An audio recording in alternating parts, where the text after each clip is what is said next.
Os contratos interempresariais sempre foram um campo muito fértil de demandas levadas ao Poder Judiciário para o esclarecimento, a resolução de conflitos estabelecidos entre esses empresários, sobretudo relacionados à revisão e à rescisão desse tipo de contrato.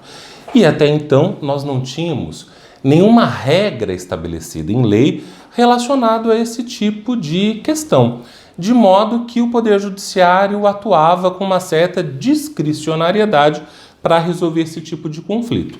Tanto isso é verdade que a maioria das empresas, e sobretudo as empresas de grande porte, passaram a adotar a convenção de arbitragem como uma cláusula quase que obrigatória nos seus contratos interempresariais.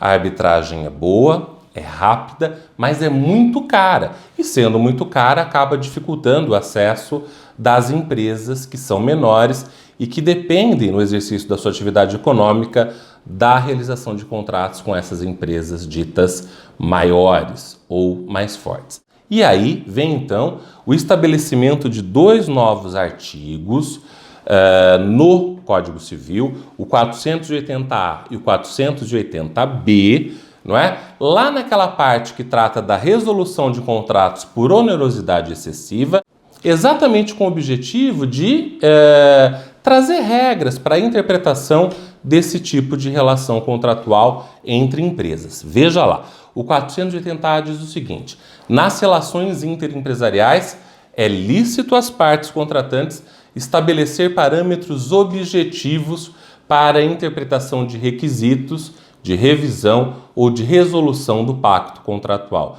Ou seja, isso é uma maior liberdade, uma maior autonomia da vontade das partes contratantes, que estão absolutamente livres para estabelecer quais são as regras que devem ser utilizadas para a interpretação daqueles contratos.